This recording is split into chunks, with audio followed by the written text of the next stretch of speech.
Hi, friends. How are you? Thanks for joining today. And we're going to talk about intimacy issues. Got my friend here. So let me pull up some information here and I'm going to get started. Give us a couple of minutes and let's get started. All right. So, struggling with intimacy. How many of you have struggled with intimacy issues in your relationships? Now, actually, let me go ahead and define that. So, intimacy doesn't necessarily have to be physical, it's also emotional, spiritual, intellectual, and mental. So, it's really important to understand that intimacy, when we look online for answers, we typically see a lot of articles around physical intimacy, but there's also a lot more to intimacy than the physical component of it. Good morning, Stanley. Hey, hey. Hi, Edward. Smiley face for you. You're always on every Monday. I got new lighting, guys. I think the lighting is good. I got my mic. I highly recommend this one. Some of you have been asking me what kind of gear I have. And I'm getting some good lighting. I got this doing the YouTube journey. You're on time today. Thank you, Edward. Appreciate you. How you doing? Good. We're good, everyone.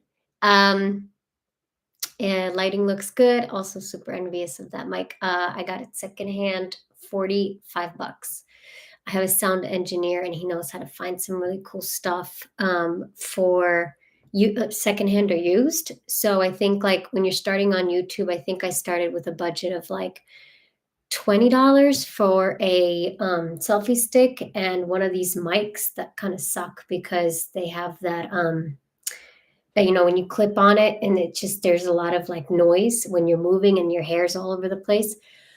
So I gradually, 6 months into YouTube, I gradually updated to, I'm going to give you guys a demonstration what I got for a setup here. So I got this one. This is a little bit over $100. This right now it's used. You can get it for 40. I got this light over here. Oops, one of the things fell. This is like Amazon here, Amazon Basics. That's like 12. And then I got one of these lights. It's a little bright, and then I could put my smartphone here. So this just, this cost about, the light was like 10 bucks. The stand was 12. This is a Chinese cheapo. It's like $10. That goes into your mic, which connects to your phone if you're recording from the phone. This one over here, I have a lamp in front of me, which is a desk lamp, but this one I'm borrowing from my roommate. This is very heavy duty, and I only have one light on. I'm kind of learning not to put the lights directly in my face, but this you could hold. So this is intended also for the camera. But I'm just trying to keep it simple. So, hey Jake, what's up? What's up? Yeah, so that showed you my lighting. You could borrow some from your friends. One of my friends is a sound engineer, so I just borrowed his equipment just to test it out before committing. So absolutely, it's just good to kind of test stuff out. So now that I give you my little spiel about mics, we're gonna go into intimacy. This is a very racy topic. It's also a sensitive topic. And the reason I'm discussing it today is because lately a lot of questions have been coming to me about, communication issues at work and in relationship. And recently I had a challenging situation in my relationship and it had to do around intimacy. And I found myself like really preparing for it. I went through like 20 hours of relationship tapes, to take notes, to summarizing, to spending like 10 days understanding my feelings, to get down to like a solid 3-minute discussion about how I feel to my boyfriend. And I was like really, I was like very on point because I was also, my boyfriend's dyslexic and he doesn't watch my YouTube. So I could totally talk about it. He's definitely loves to be offline. He's nowhere online. You can't find him, opposite of me. But I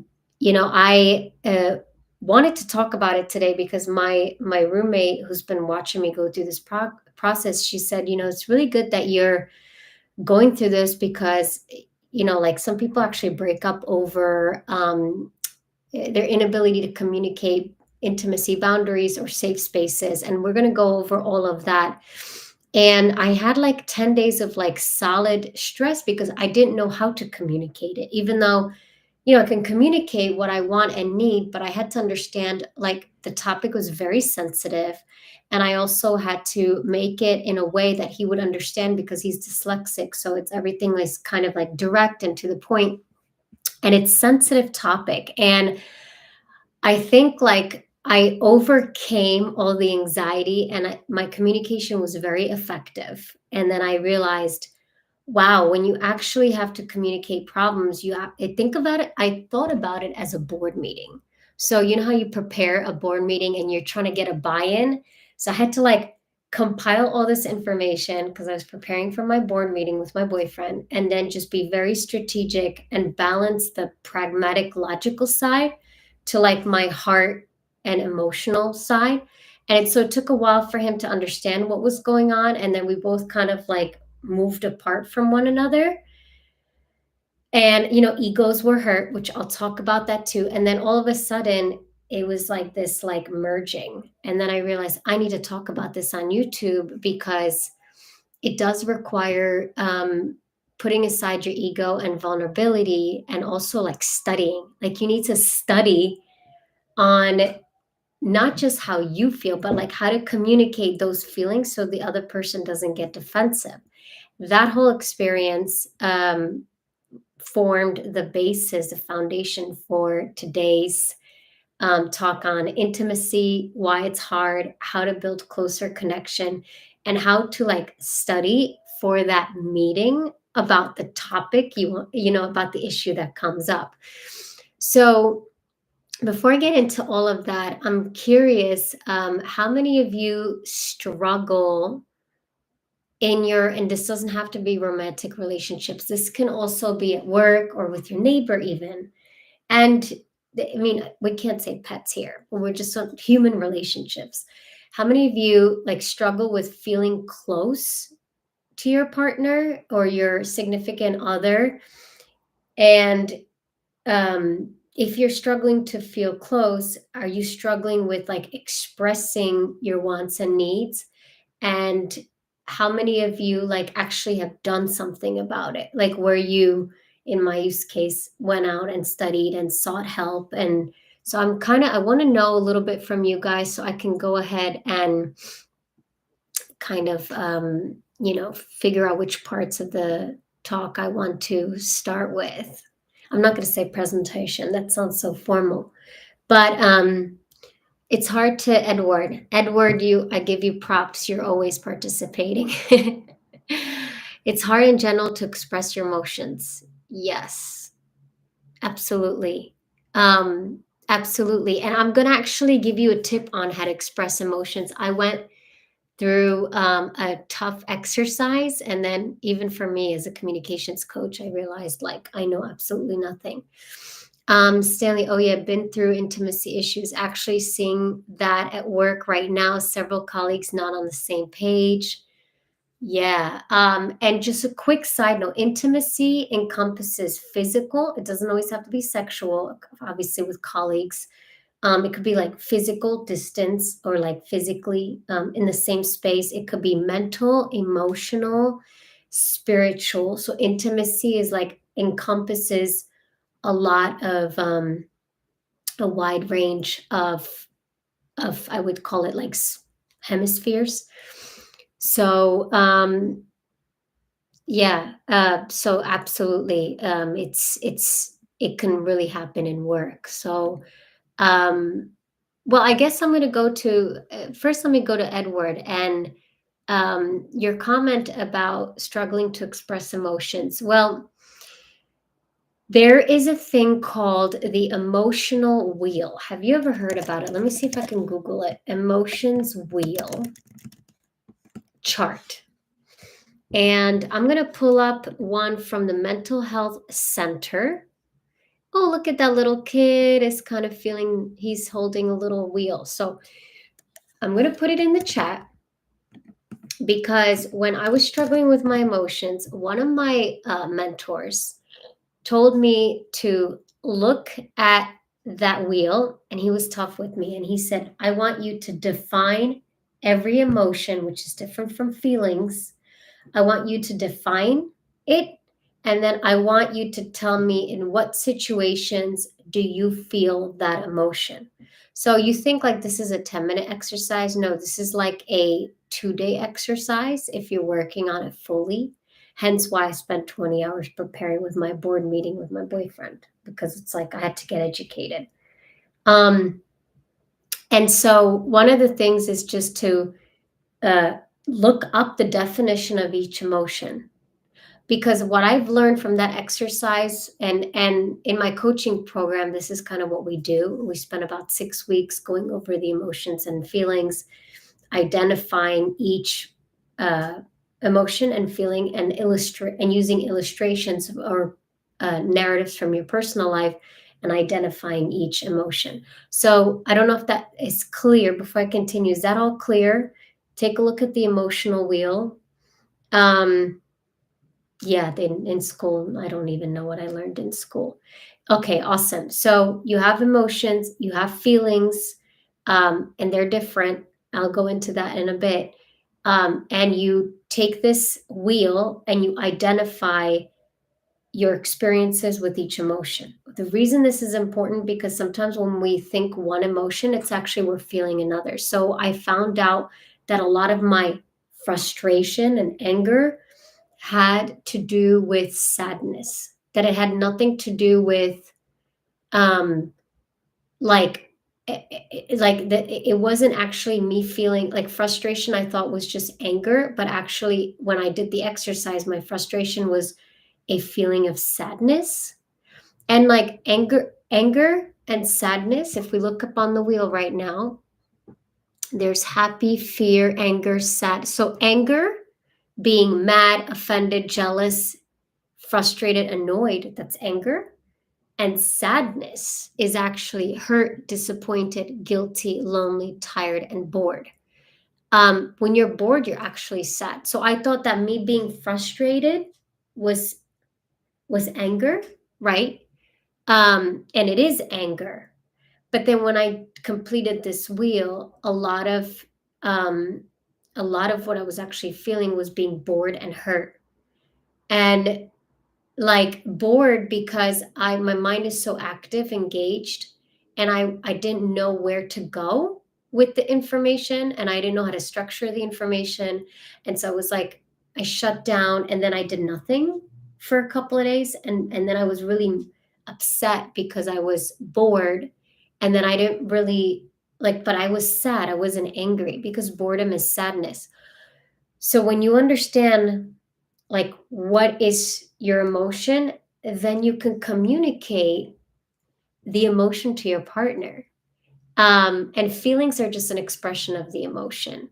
So I think like it's really, we have to get very clear on what is bothering us. And I'm going to go specifically into the details of the intimacy challenge that I had with my partner, that I've had before, but not in this light. And I think I've had like breakups over it. And I think my roommate was even telling me like I've had similar situations, and like my boyfriend and I just broke up after like a lot of years together.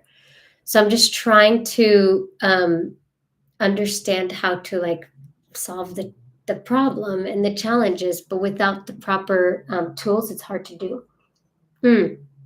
So now that we understood that we're all kind of struggling with closeness with our partner and with our colleagues, as Stanley mentioned, let me ask you the next question.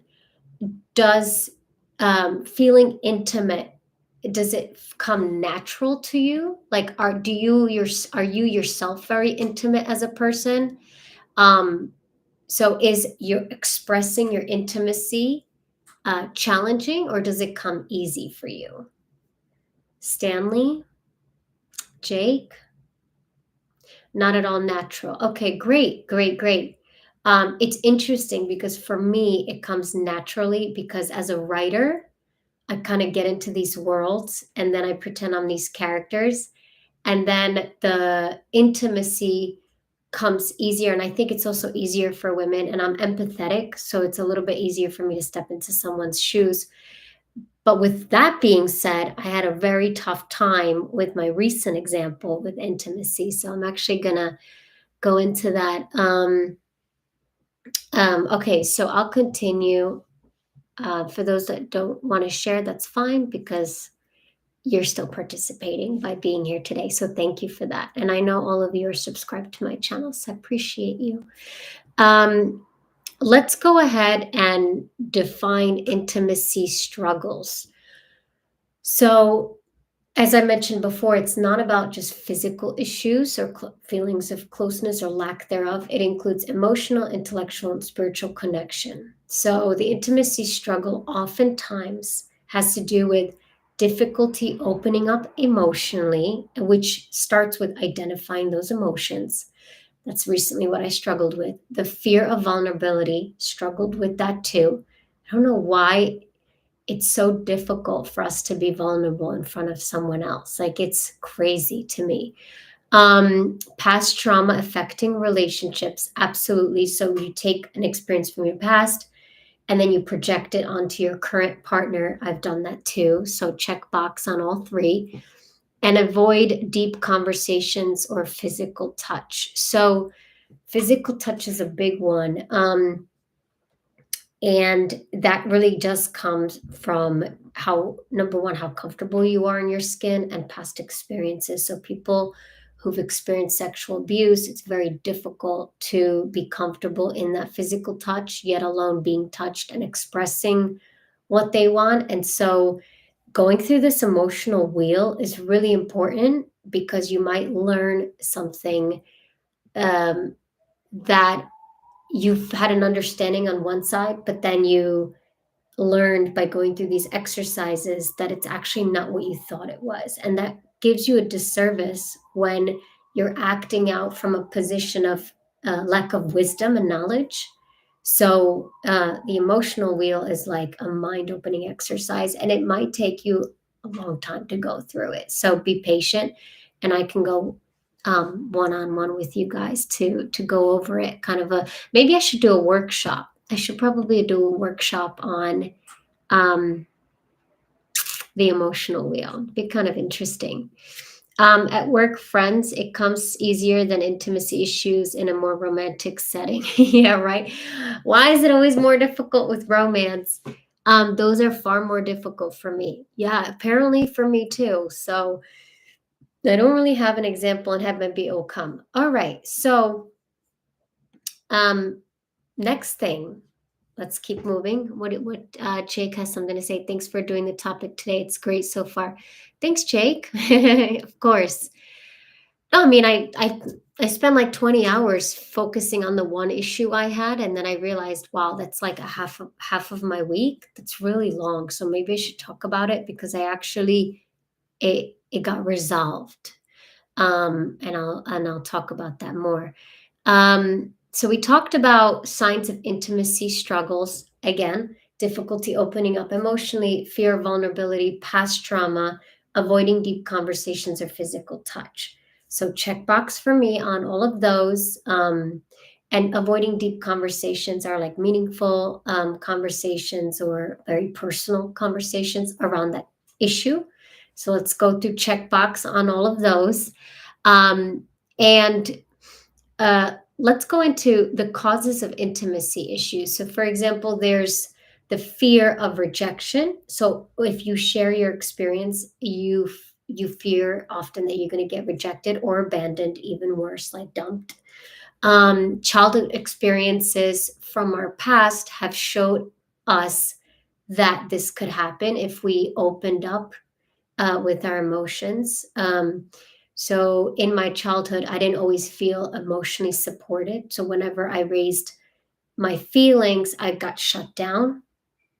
And then I kind of used all that energy and unresolved feelings and emotions um, by like acting out and going into like substance abuse. And that was like a teenager. And then I took all of the emotions and feelings into my writing and art. But at the same time, I was also um, really like self-sabotaging and going into some destructive patterns of behaviors, which is hard to hard to realize now because like I don't even drink and I go to bed at 9:30.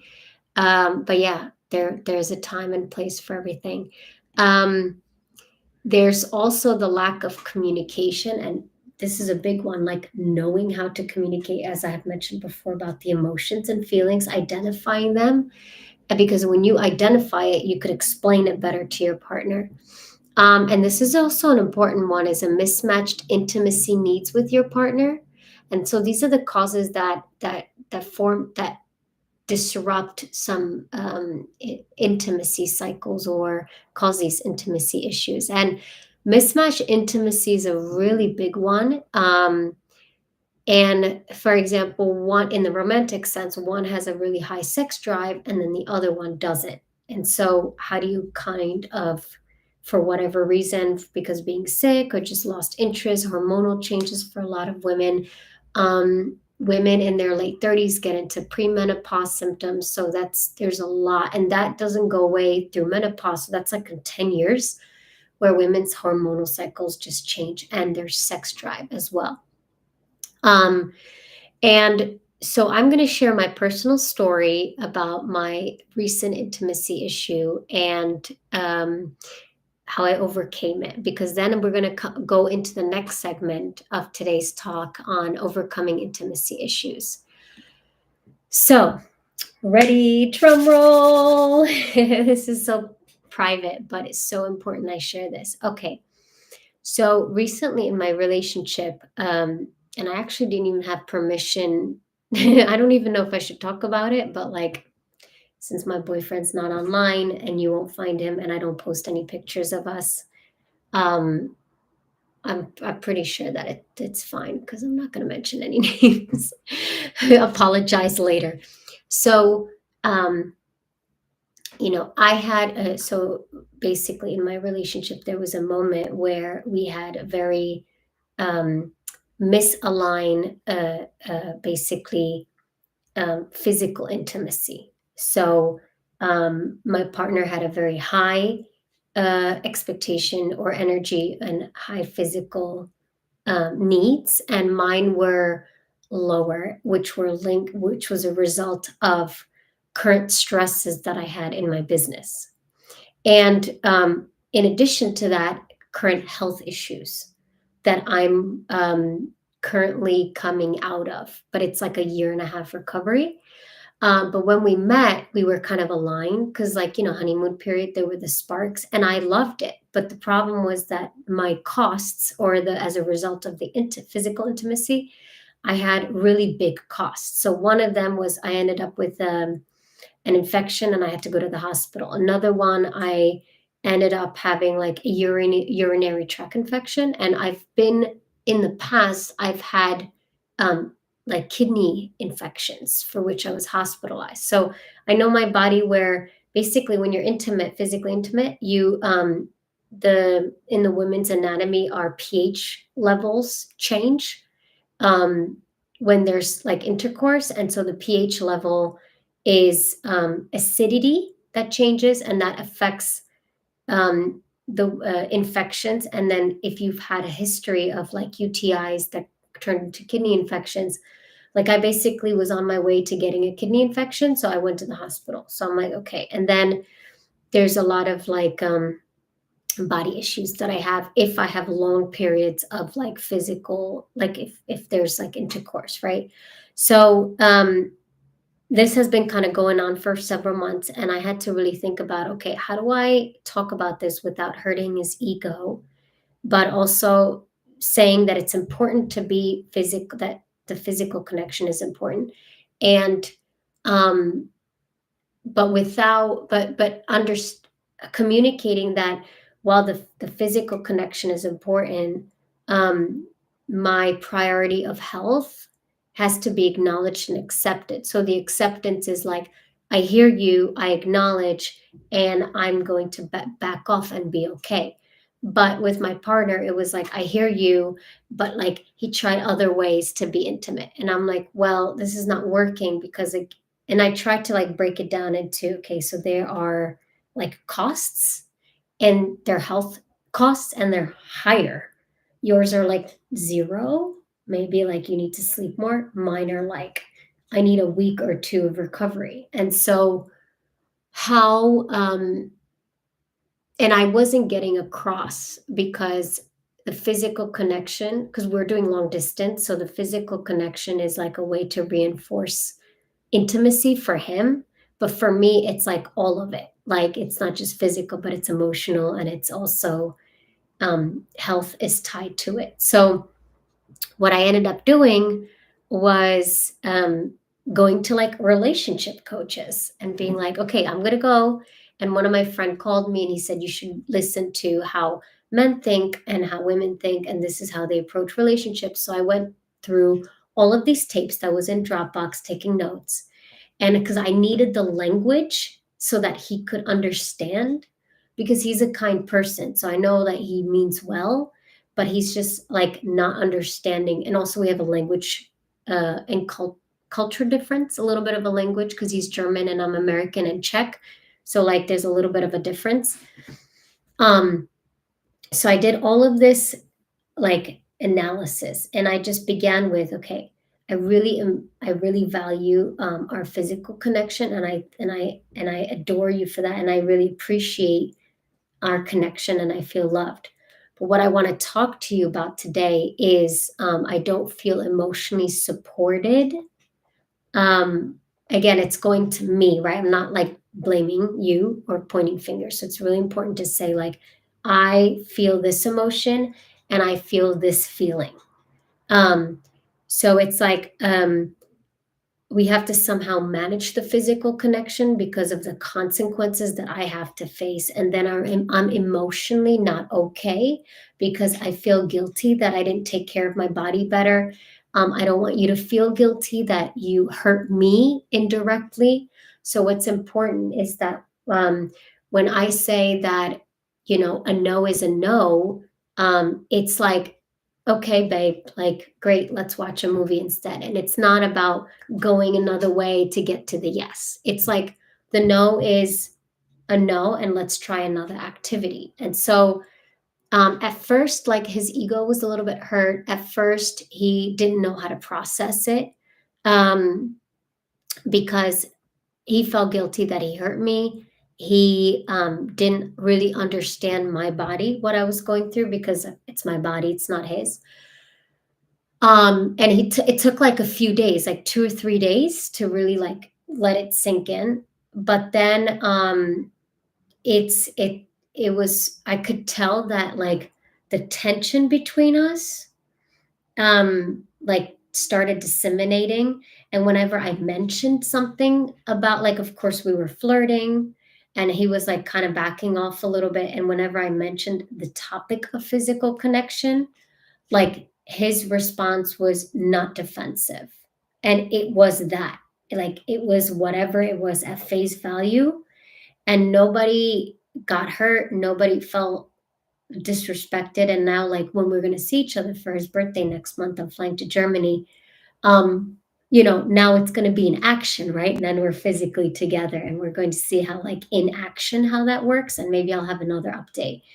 um, but for me, what was very difficult was the studying part was great. The preparing for the meeting, my board meeting with my boyfriend, was also great. But then, like, getting those words out to say, like, I don't feel emotionally supported when you continue to pursue me physically, like, it's a very hard thing to say. And of course you care about that person, right? And you don't want them to feel guilty and you're scared that they're going to get defensive, because that's the last thing you want. And my boyfriend was like listening, and I said it again and he's like, I heard you the first time. And then I'm like, what did you hear? You want a confirmation, like, what did you hear and what did you understand? One of the things I learned in this whole process is that it's important not just what you say, but your tone and how you show up. So, like, I showed up very, like, matter of fact, very pedantic. Like, Stanley, am I saying that word right? Pedantic, like pedagogue, like teacher, like. And he asked me, "Is this like a board meeting?" And like, it really was a board meeting. He's like, "It just seems like really tense." So I had to, and it because I was very like constructive and direct. So I was in my masculine energy. And then I had to just be like, it's okay. Just be very feminine and like cute. Just be like, hey, honey, I want to talk to you about this. And like, that was so hard for me. And I don't realize, and my roommate was watching me prepare like a whole 10 days for this because I had to process the emotions and the feelings.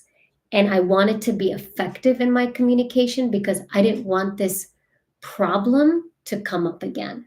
Because the worst thing is, like, I'm going to go to Germany and then we're going to be weird. We may be intimate, but then the problem persists because with women, like, we don't forget and like we're kind of thinking about it.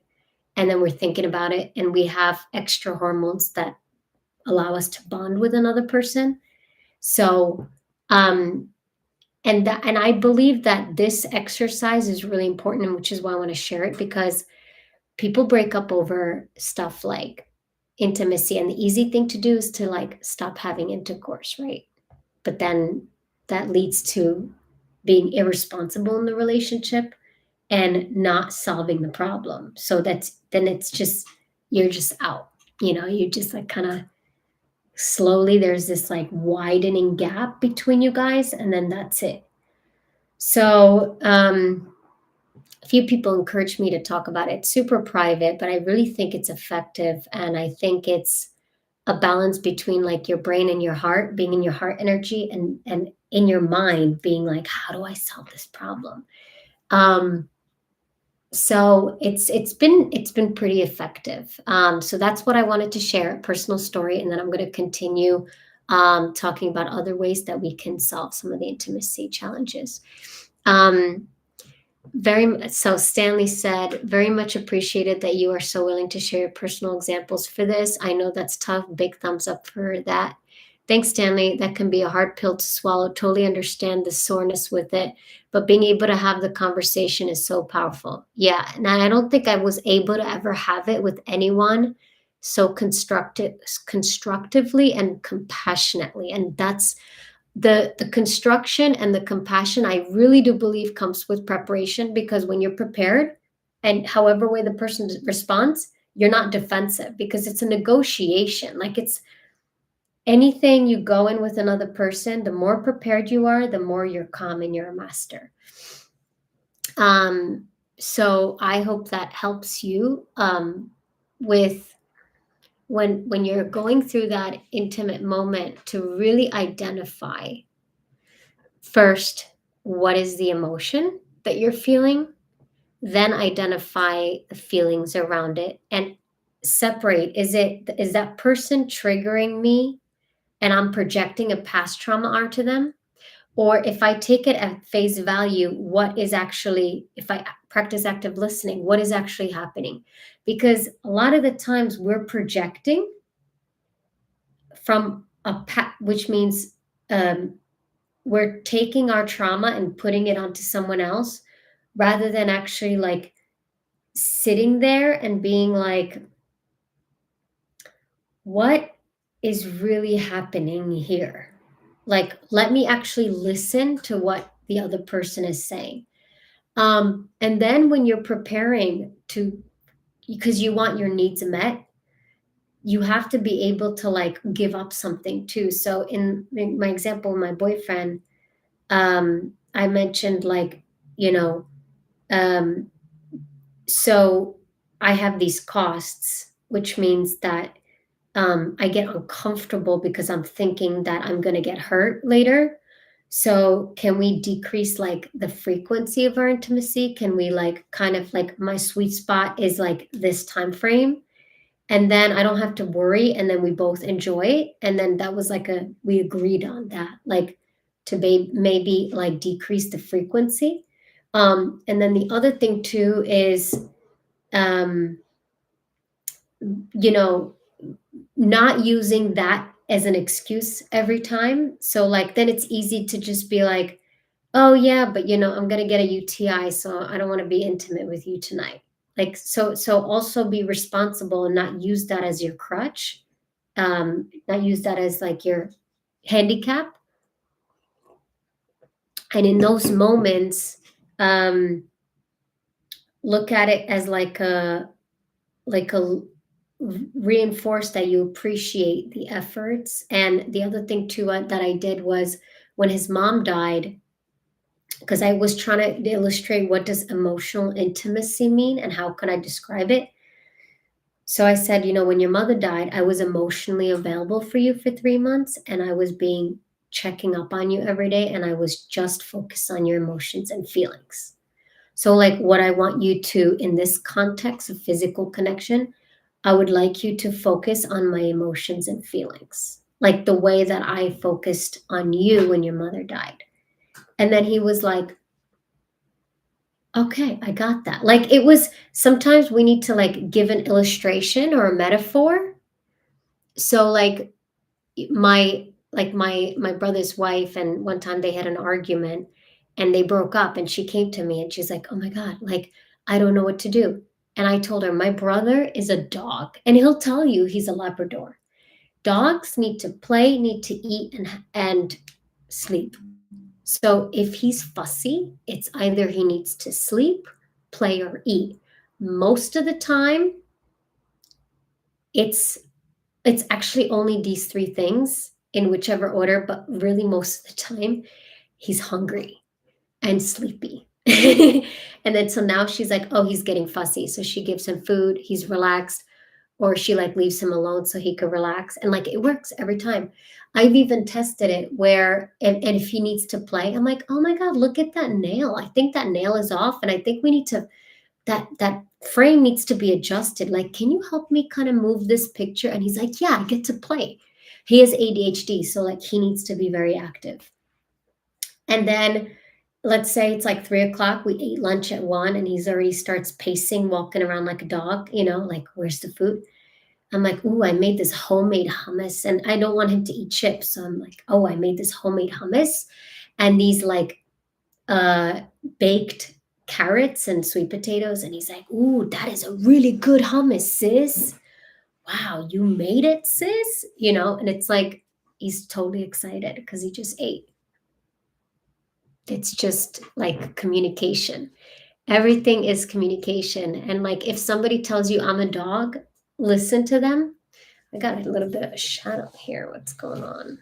I got to figure out, Stanley, how do I do these like shadows? I don't know how to like not do the shadows because it's kind of dark. Well, it's because it's dark outside, so I have a few shadows.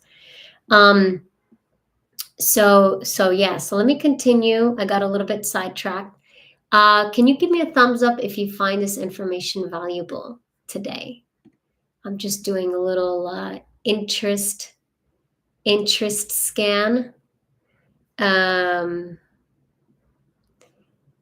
so infidelity is one of the number one, thanks Edward, number one reason why, and I haven't been married, and I'm not in a marriage, but I guess we could talk about any relationship, whether it's boyfriend, girlfriend, wife, or husband.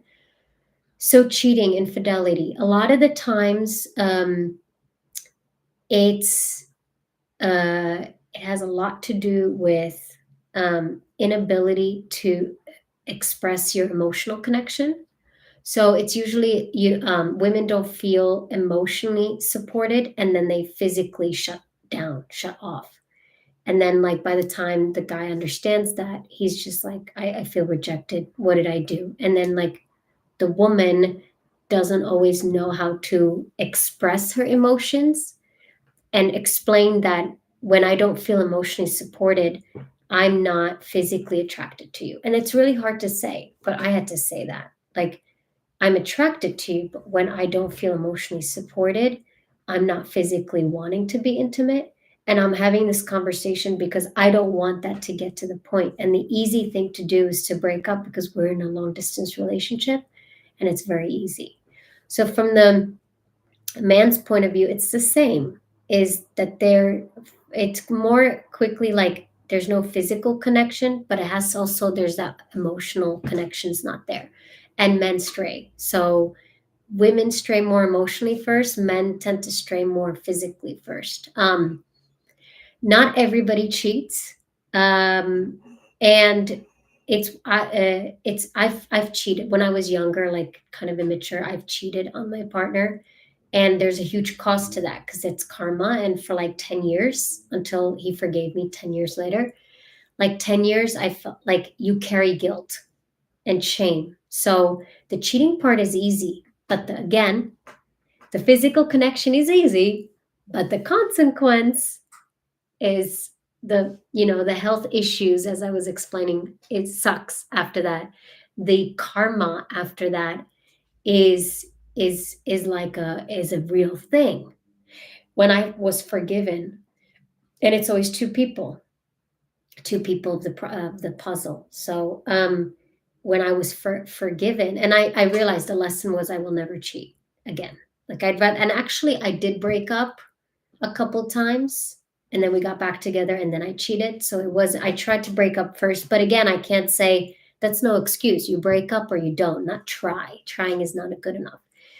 But I learned that it's not good to cheat because there's a lot of psychological, emotional, and spiritual and mental weight that you have to carry that like inhibits you as a living organism. Like that trauma and pain turns into disease. So it's not just the physical act of cheating or the emotional act of cheating. You carry a lot of weight, and that leads to a lot of health problems. So people don't talk about that karmic weight or the spiritual weight. And it's like a heartache. It's a pain in the heart, pain in your organs. So yeah, people say, I mean, you just do it once, or you have your mistress on the side, or you have this and that. Like they make it sound like easy and cool. It's not. And even if you fall out of love with your husband or wife, like you're still married and you still are going to carry that weight. So I always say, like, I don't know, instead, like, focus on improving yourself and getting help and maybe building a community and having a life outside of the relationship. And it doesn't have to be physical intimacy with another person. Oftentimes you carry those problems to your next relationship. I've been there. um so yeah, I have not cheated since. Like I was like early 20s, and I didn't really understand what any of that meant, and I was drunk, so like not conscious. um uh Pain, remorse, yeah, there's a lot. There's guilt, there's shame, and women feel it too. We recover faster, but that doesn't mean that it's not there. Adi, men are emotionally available to those women who respect and prioritize them before everything. And I think it goes both ways. Like respect is a big one. And that's one of the reasons I got into a relationship with my boyfriend, because like he has the European manners. He's a gentleman. He's very respectful. But like I have to also educate him about like emotions and feelings because like he's never had these conversations. So I have to be patient. Uh, I want to finish off in the next 15 minutes about how to overcome intimacy issues. I did talk about having that candid conversation with your partner and preparing for that board meeting. But don't make it sound like a board meeting, like be in your heart, because I had to learn how to do that. Because that's one of the first things my boyfriend said is like, is this a board meeting? And I was like, in my head, yes, it is a board meeting. But I'm like, no, and I should have said I'm uncomfortable to talk about this, but I was like having a hard time being vulnerable. So I just like changed my tone. It's okay. You don't have to admit that you're uncomfortable. Just change your tone. It's good enough. Body language speaks volume. So when you have any intimacy issue, first self reflect. Am I projecting? Am I missing some information? What information am I missing? Also, what makes this situation, how does it make me feel unsafe? How do I feel unsafe? What do I need to feel safe? If it's Stanley in the context of colleagues, a lot of the times we fear like losing our job or not being respected. So, like, write down what are those, write down like 3 points. What are the ways that I feel disrespected? So, when you bring it up, it's like, I feel disrespected when you do this. But I want to make sure whether or not that was your intention. Like, I want to make sure that I got it down. So, I took these 3 points, like, I wrote it down. Because sometimes, like, remember, we're all human and not like, we're not all aware. So, like, that person, if that person means well, they'll be like, oh my God, I had no idea.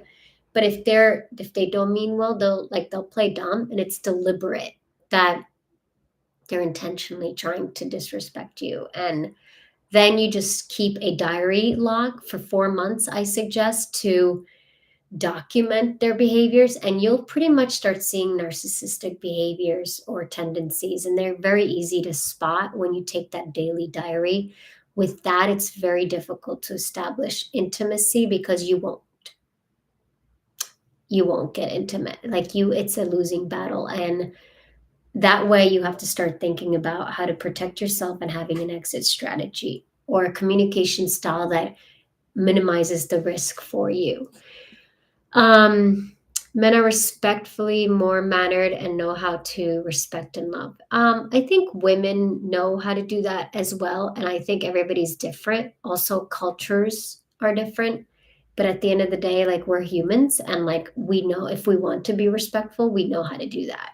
Like, I mean, it's really simple. We learn it in kindergarten. Take off your shoes, open the door for the old lady, or the woman or the pregnant lady on the bus. Get up and let her sit. Um, so we know these social rules of engagements. We just kind of ignore them or forget them sometimes. Um, so, overcoming intimacy issues, understand your barriers, as I've mentioned. Think about, where do I feel unsafe? Journal about your past experiences, because this probably came up in the past, and see how you have resolved or how you failed to resolve them, and think of a different strategy to approach it this time. Improve your communication. And this is why you're here today, because you are looking to improve your communication. A simple framework would be, I feel this emotion, put that in your bracket, when this situation. And what I need from you to not feel this way is this. Or what I'm looking for is this. Or I'm just trying to understand the solution. So let's maybe collaborate on that or have a discussion. Or another example could be, I feel distant when we don't talk about our feelings. I need reassurance to feel connected. Like, this is hard for me to say, even. I need reassurance to feel connected. I mean, the way that I mentioned it to my boyfriend was, I need you to confirm what I said, because then I feel heard. And can we, um, like, a no is a no, it's not a maybe. So it's not a, let me get creative to get her to a yes. Like, it's like because typically I'm a yes person. I'm like, okay, like, I'll neglect my needs and I'll just push myself. But like, I'm learning how to not do that. And so, like, a no today is a no, but and then you want to give an option, but like, tomorrow is, let's see where I'm at tomorrow, but tomorrow's a new day, honey. Or at work, just say, like, a lot of the times when you're talking about the situations at work, it's, if you're in the office, it's good to go for a walk. I encourage everybody to talk about this stuff when you're walking, because you're exercising, you're breathing, and you're more calm. Now, it's harder when you're doing it remotely over Zoom with your romantic partner or your colleagues, because like, you can't go anywhere, and sometimes that gets people uncomfortable. So have a little smiley, like, hi friend, I got, and like, laughter. Start with a positive note, end with a positive note. Rebuild trust. So if past hurt or betrayal was an issue, try to focus on like trust building exercises. And one of those trust building exercises are small, consistent action create emotional safety. This is a big one.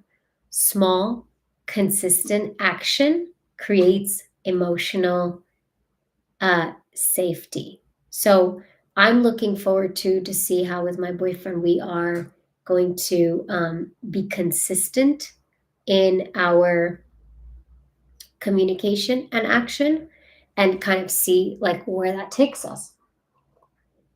It's also difficult like when you're sometimes you could just have a hug and that like releases tension, but when you're remote or long distance there's that like layer of disconnection. um so Edward, yes, like to find a solution together you have to know the problem. Yeah, and a lot of the problem is really like self assessment and actually active listening without judgment, like repeating word for word what the person said, writing it down, because then you're just taking the facts of what happened. And it's um the lake house, man. I think I've seen the lake house. Yeah. So let's wrap up here.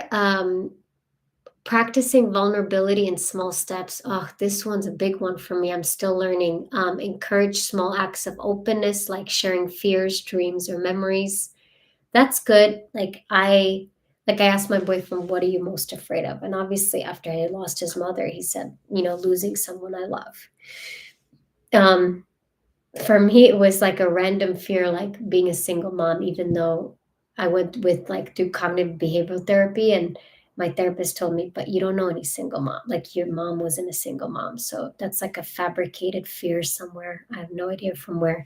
So a lot of the things that is preventing us from feeling the intimate connection is our own fear and judgment getting in the way. And that's a really big one to get rid of. Seek professional support. That's important. And if you don't want to seek help from a therapist, you could read self help books, listen to podcasts, do a whole research session. I mean, who has 20 hours? But when it's important, like you're going to work your coffee breaks and your night shifts to like be strategically communicate and in a way that you feel safe and your partner or colleague can understand what you said and take action. That's the biggest step, is like take action. So the healing, the communicating, the practicing, all of what we talked about today, and being aware and having those strategies, it's a process. It's not something that's going to happen once. And you may try what I just talked about today and it may not work, but don't get discouraged and keep trying. Um, because I think it's like really important. And I'm going to start having a tradition before the end of each live session to ask you what resonated with you the most from today's talk. And I want to always take like the last 5 minutes to open up the floor and kind of give you a moment to reflect on what I said and ask any last minute questions or statements.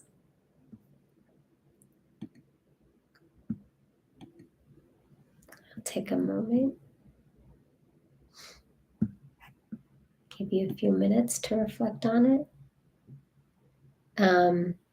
Edward, you said I agreed on that. I worked all the time. I have to find a way to help my sister, for example. Yes, helping family is great.